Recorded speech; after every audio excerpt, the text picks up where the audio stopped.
All right, well, let's get started then. So tell me a little bit about yourself. Yeah, so I am Alex. I live in Boston and I work for a company called OpenView, which is a venture capital firm. And we invest in early stage startups. And what I do on the team is I work with those startups and I work with really great candidates in the market and essentially play matchmaker between awesome people and awesome companies. Before that, I was at Drift, where we were introduced as an account executive and worked at a number of different startups before that and was actually in PR before moving into sales and then recruiting. So it took a very interesting path here. And, beyond that, from New Jersey, have, amazing family and friends still there and have been living in Boston for the last few years and just really enjoying the city. Great. Well, yeah, I think the backstory would be helpful for people. We initially got connected when you were at Drift. You were our rep as we were using Drift here at Spark Hire, and we loved working with you. And it's been great to follow you along in your journey and moving from sales into recruiting and now at OpenView. So that's been awesome to see. I think that's a great place to start. I love to learn more about that transition. Like you said, you were in PR, marketing, you moved into sales, and then now you find yourself in talent acquisition. So curious how you landed here. Yeah. I think I took a little bit of an unorthodox path into recruiting, but I think what I've always really recognized about myself is that I love connecting with people and I love telling stories and I love, trying to connect stories to something that they'll really grab onto and be interested in. And I think that's like a huge part of PR. It's a huge part of selling and it's a huge part of recruiting. So, was in PR, loved the aspect of pitching and telling different, news organizations or different stakeholders about a product, a tool, a different initiative that was going on. And ultimately felt like that wasn't the right place for me and found that sales would be a place where I could really connect with people and still continue to sell stories and really hone those skills more. So I moved into being a BDR at a company called Nanigans, where I was really lucky to connect with a lot of really great marketers. I don't think I realized how lucky I was at the time. We were an e-commerce business doing a lot or e-commerce focused platform for advertising. So working with huge e-commerce companies, retailers, lead generation, gaming businesses. And I was a BDR talking to their digital folks and 20 years old and helping them to qualify their Facebook budgets, which I didn't really recognize how awesome that was. And ultimately kind of grew out of my role and was asked to bring on Drift at that business, loved the tool and saw how powerful it was and actually ended up moving over to the team to go do sales there. And spent a year in sales at Drift, was really lucky to be a part of, the first 10 people on the sales team and I think first 30 within the business overall. So just got to see a lot of the growth, early days at Drift, was really excited to be pulled into a lot of different directions. And one of those directions was helping to interview and help to bring more people onto the sales team at Drift. And I quickly recognized that, that is also selling and that is also connecting with people and sharing ideas and seeing how it resonates with them. And really found a lot of interest in that and the act of connecting with people and actually helping them to move in a different direction in their career or join an organization that will really help to impact them later on, or, just the act of recruiting itself. So I was lucky enough to be, able to move into the sales recruiting org, building out our sales team in San Francisco, and then got to touch a lot of different parts of the organization from there, doing some product hiring, marketing hiring, G&A hiring. So we scaled a lot during that time. So I was able to see a lot of really interesting and cool roles. But yeah, that was a little bit about the path. And now at OpenView, didn't really know that VCs offered this type of, talent help to their portfolio companies. Steve on my team, who's our operating partner, reached out to me and explained what we do at OpenView and just kind of couldn't pass up the opportunity to come over here and work with a lot of different businesses on their hiring practices. That's great. Yeah. And it's interesting to me, we hear a lot about folks that are in sales move into recruiting, but I think your PR background is also very interesting because, like you said, you had to pitch, you had to sell buzz, you had to sell excitement about whatever story you were trying to promote. And there's a lot of that goes into recruiting as well. So I'm sure you bring some of that creative flair to recruiting. And then so at Drift, you were working in sales, you got exposed to the interview process. Was that as a peer interviewer? Yeah. So I would enter the process as a peer interviewer to kind of tell, whoever was interviewing a little bit more about the team, a little bit more about the culture, just kind of get a sense of who they were and kind of give them a sense of who we were and how, my day to day looked like. I didn't do it a ton, but when I was able to do it, it was really exciting and I loved it. Yeah, that's great. And then, as I know, Drift is a really fast growing company for those that don't know. And so how much do you lean on, now that you're helping recruit for more early stage startups, how much do you lean on your experience as being part of a company, fast growing company like Drift, and help recruit for some of these early stage companies? A lot, like a lot. So my focus at OpenView is I hire for our strategic roles. So that can be anywhere from like a head of VP all the way down to a strategic IC. And I do that within our sales and marketing practice. So traditionally with my career, I think I was a salesperson who then went into hiring salespeople. And now I do that for a lot of different companies, as well as marketing. And I come back to that, just early stages at Drift of when we were building the team and what good looked like and the type of personalities that are really successful in early stage businesses a lot, because that's what I was exposed to. And I think it's been really helpful to kind of see what we did at Drift and then apply that to all these other, great companies that we're seeing scale really quickly and build out amazing sales teams. Yeah. And tell me a little bit about that process at Drift. How did you guys go about figuring out what good looks like, what types of personalities you need to bring into the business when you were hiring at such a rapid scale? I think it changed a lot with just the evolution of the business. The stage of 50 people to 100, then 100 to 200, you're going to be looking for different things. But I think it was always around people who know their why they love sales, why they're interested in the product, why, they're driven for their own success. I think it's people who have that history of being successful or have, the type of grit that you'd be looking for in an early stage business. A lot of things are not going to be built out already. So a comfort in operating in ambiguity and, the ability to kind of be a self-starter and have that mindset is definitely something that I think we looked for time and time again, kind of, as we scaled and moved up. Mm-hmm. And were there certain types of interviewing techniques or questions you guys would ask to screen for those types of attributes? Yeah, so we had our leadership principles at Drift, and that's something that we leaned on pretty heavily. I can't remember them off the top of my head right now because I've been removed from it for the last 2.5 years. But I think, those were the types of things that we would look for to say like, hey, is this person going to be a great fit for the sales team, but for Drift overall as well? Yeah, great. And so now you're at OpenView. There's a bunch of portfolio companies. If people don't know, OpenView is a pretty well-known VC firm with a lot of cool companies in the portfolio. How many are you supporting at a time? Yeah. So OpenView, we're investing in, like you said, early stage businesses. And typically where we can be most impactful is when we invest in a business about a year to 2 years after that investment.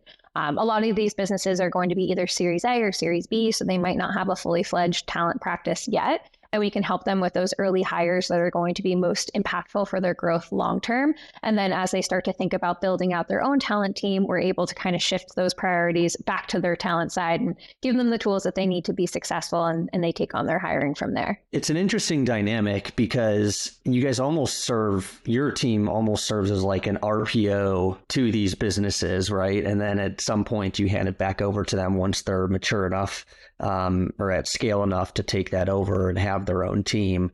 What types of challenges, though, does that present for you as being this like outside team that's recruiting on behalf of all these different companies at the same time? Yeah. And we're only working on like some of their highest priority roles. So they definitely have like recruiting that they're doing on their end too. We don't totally run things. We'll do the most impactful roles that they feel like they need the most help on. And they kind of have some other hiring practices they have running in the background. I think for me, coming from being an internal recruiter to then kind of being, helping people out from afar, it's just that communication loop and then, kind of trying to get a sense of what everyone needs, scheduling, next steps, getting a lot of those different things where you're able to move really quickly. I think probably the biggest challenge is just like not being fully embedded into the team and trying to just like drive as much communication as possible while not physically being on that team. Yeah, and you're coordinating with so many different people across different brands. So it's like, you've got different messages, different selling points, like different people, all that requires a lot of coordination. What's the makeup of your team at OpenView that's doing all this? Yeah, so we have Steve, who is our operating partner. He comes from a really strong executive search background. He was with True for many years. And then we have our executive hiring team, which is led by Maggie Crane, and we have Viv on the team as well. And they focus on all of our hiring for exec across a lot of different functions, whether that's, G&A hiring, product hiring, sales hiring, marketing hiring. And then we have our strategic hiring, which is led by myself and Alex Carrier. Alex comes from a pretty similar background to myself. She was over at Salsify for a couple of years, Cloud Health. And she does a lot of our product CS and G&A hiring with Maeve on our team, who also came from TrueSearch. And then Bridget and I, Bridget Snow came over from the Bowden Group, and we focus on strategic hiring for sales and marketing.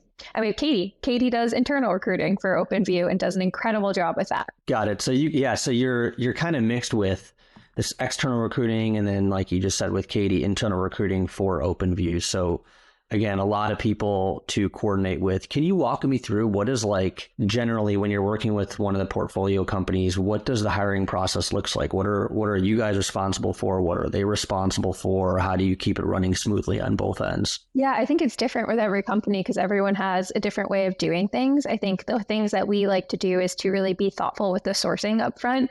So we'll kick off a search, we'll do a kickoff call, really get a sense of what they're looking for. We'll go into the market, we'll start to really strategically map, like, what could this person look like? We'll bring back those profiles to the company, do a deep dive overview, make sure we're all on the same page of what good looks like.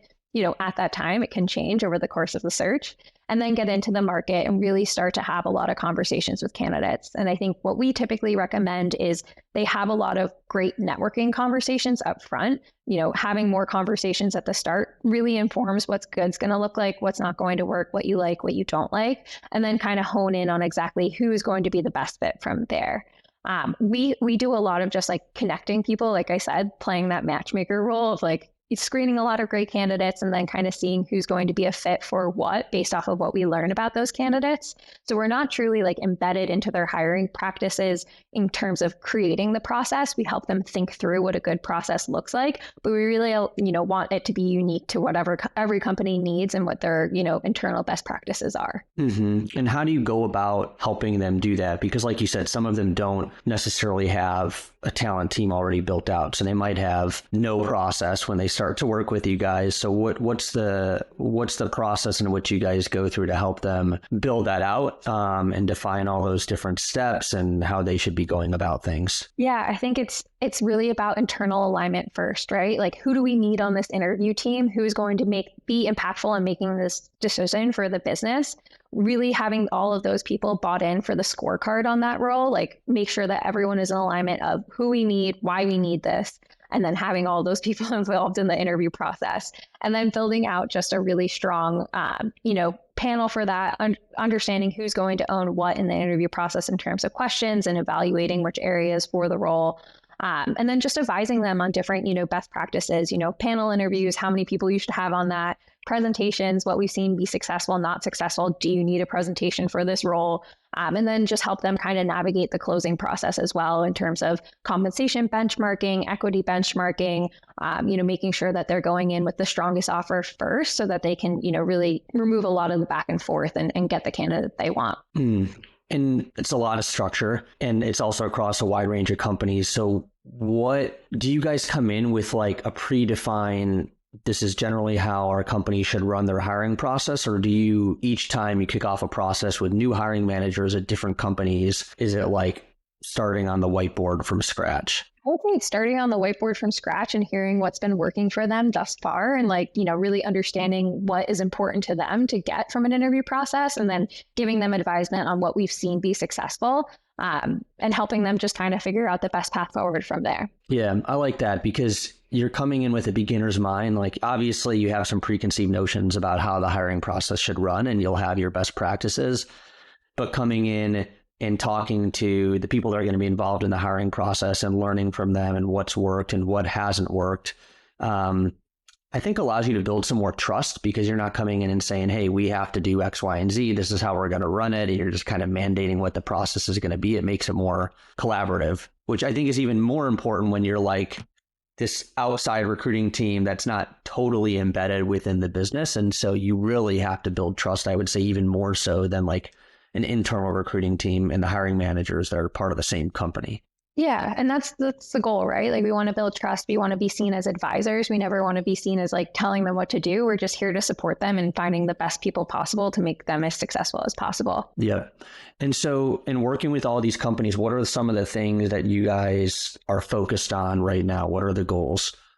Yeah, I think it's fluid, right? Based off of the needs of who has what roles coming up. I think, just in the market right now, it's been such an interesting time over this last year. And I think we've seen sales hiring be really, a hot demand. I think we're really gold on just getting the best people possible into these roles. And I know that's kind of like a vague goal. Like it's more so just about finding really great people who will help them move into their next phase of growth. Totally. And are you guys seeing, obviously the market's changed over the last 12, 24 months, for better and for worse, or what are some of the challenges you guys are running into today? Yeah, I think, it's definitely been a challenging time in the market with just so many layoffs and so many, things happening from an economic perspective. I think just really advising companies to lead with empathy in this market and really be mindful of, candidates are going to be doing extra diligence in this market, like making sure that you're giving them all the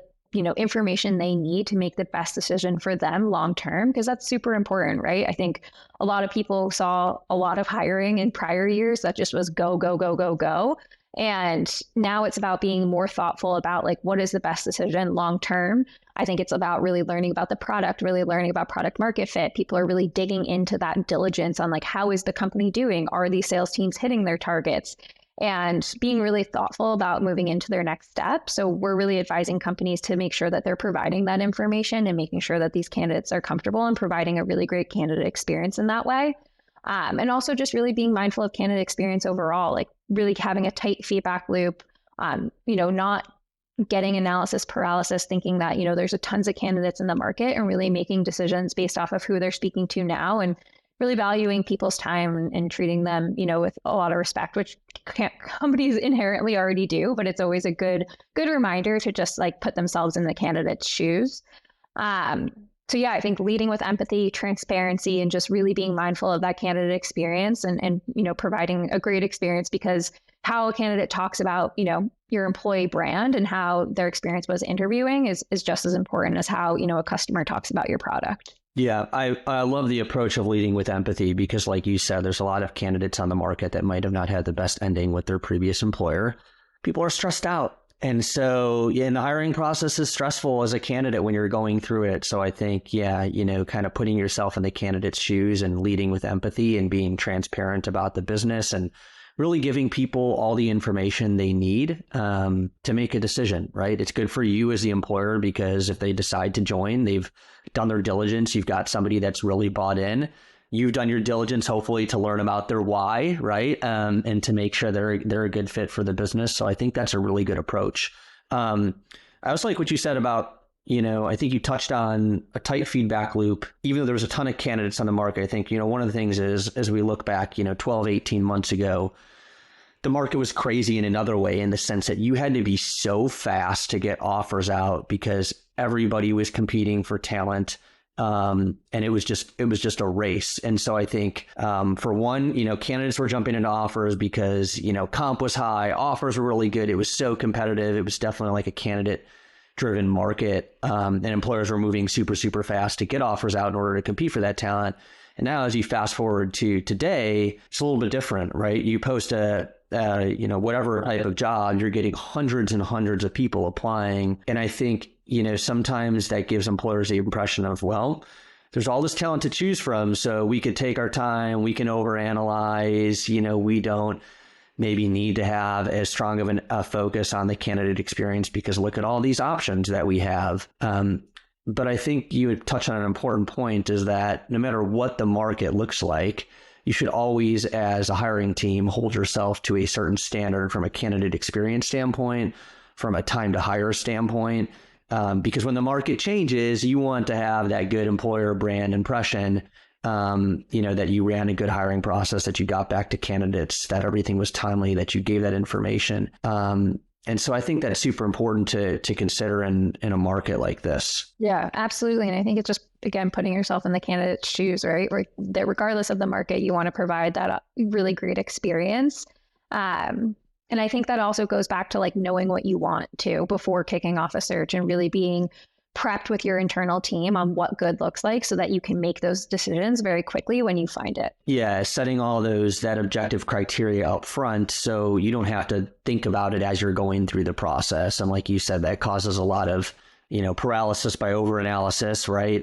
Where you're waffling back and forth on candidates. And a lot of times that's just because you didn't really set clear guidelines and exactly what good looks like and what you're looking for from the outset.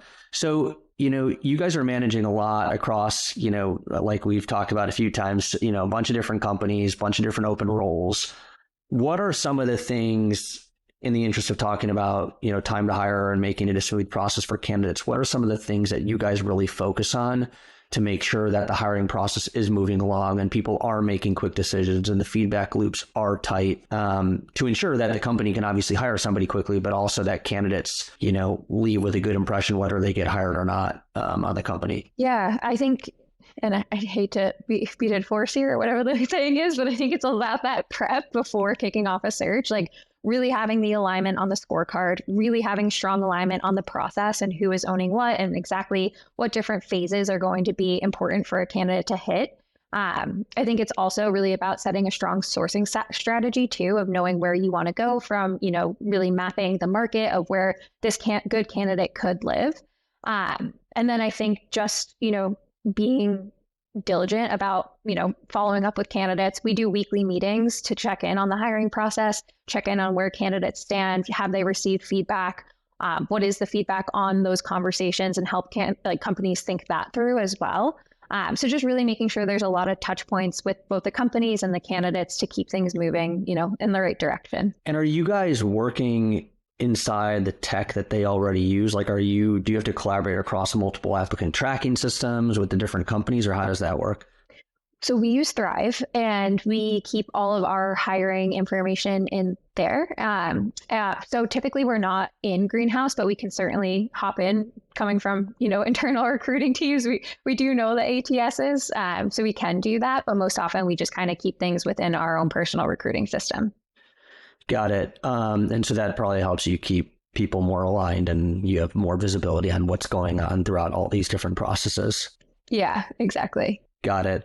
Take me back to the kickoff meeting, where you're determining all these different things. How do you help a company think through all these areas? Think through a scorecard if they've never built one. Think through the objective criteria on what makes somebody good for a role that maybe they've never hired before. Like, what's the process? How do you prompt them to figure that out, or work with you to figure that out? Yeah, I think it's about really understanding what's driving the need for this role. Like, what problem are we solving? What objective are we solving by hiring this person? And then really understanding what are the nice to have attributes that we're looking for and what are the need to have attributes that we're looking for. A lot of times, they come in with a pretty strong understanding of what they need from a skill set perspective of, say it's a director of demand gen, they have to have experience with ABM, or, they have to have different experiences with certain programs. And then helping them think through, like, okay, do we need someone who's gone through like growth stage, appropriate roles before? Have they seen companies scale? And just really thinking through the different attributes that are going to make this person successful, and then putting together an ideal profile based off of that we can then use when we're chatting with candidates, going through, sourcing projects, and feel out who will be the best fit for the role based off of those objectives. Yeah, I like that you start with the problem in mind first, right? What are we actually trying to solve? And I think it goes most times probably a layer deeper than, what the companies initially think that is, right? So a company might think, we need more leads. We need a head of marketing, right? We need a head of marketing. And it's like, okay, certainly in your shoes, we can help you go out to market and find that head of marketing. But that still doesn't really tell me there's a lot of different types of heads of marketing, and people specialize and have certain skill sets. They come from a certain background. So as a head of marketing, typically they might bring a certain specialty to the table. So really it's like, yes, you need more leads, but what problems are you actually facing in the business that's preventing you from getting more leads? Is it a demand gen thing? Is it a conversion rate optimization thing, right? Where you're getting traffic, but you're just not converting them. Like think through what problems you're having as a business, and that helps you really identify the person you need versus the role that you need. So the title is a title, but ultimately it comes down to who do you need in that seat. Exactly. Yeah, exactly. Like what type of background will help you solve for this problem? And like, what are the skill sets that that person will bring to the table? Yeah, I really, really like that approach. I think people will find a lot of value in that because I think, you start to recruit for a position that maybe you've never hired for before, and you go out and your first step is like, all right, I'll just keep using that example. We need a marketing person or we need a salesperson, whatever it is. You go out, you Google it, you see what other companies write for all the bullet points of what this person's going to do. But it's like, that's all dependent on what those other companies need. You have to really think through what do we need as a business and start there versus going out and just trying to find a job description for, whatever role you think is going to solve that problem within the business. Totally. And I think that's kind of where that networking play comes in too, of like having a lot of conversations up front, having conversations with businesses that you admire that maybe have hired for this role before. What did they look for? What did they use for an interview process? What made them successful?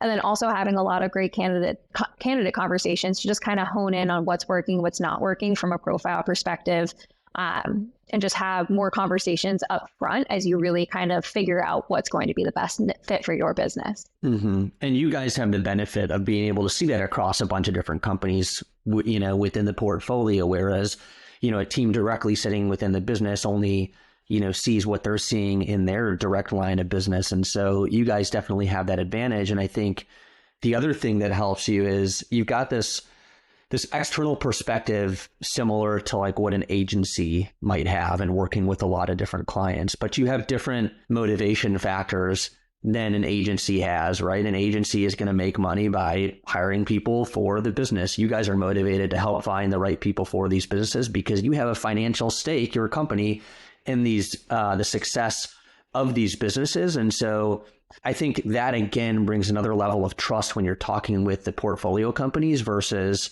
an agency outside that's giving them these things. Hey, this is what we're seeing across our other clients. It's like, okay, yes, but the agency also has some other motivational factors at play around comp and around all these types of things. But for you guys, you bring I feel like the true pulse of the market to your companies. And that helps them make decisions and helps build trust and, ultimately helps them run a better process to hire better people. Yeah, we just truly want to be a value add to them and help to partner so that they can be as successful as possible at the end of the day. Like that is our true motivation. Well, Alex, this has been awesome. I love learning, about what you guys are up to at OpenView. It's also, a unique story, I feel like, in the market. I talk to a lot of internal talent acquisition leaders. So getting this perspective of somebody that's working across, a bunch of different companies in the tech space has been really interesting. And it's also just been great in general catching up with you. Like I said in the beginning, I've loved following your career from afar and everywhere you've taken it, and sounds like you've been having a lot of success. So that's been great to see. Yeah, no, it's so good to reconnect. Definitely have come a long way since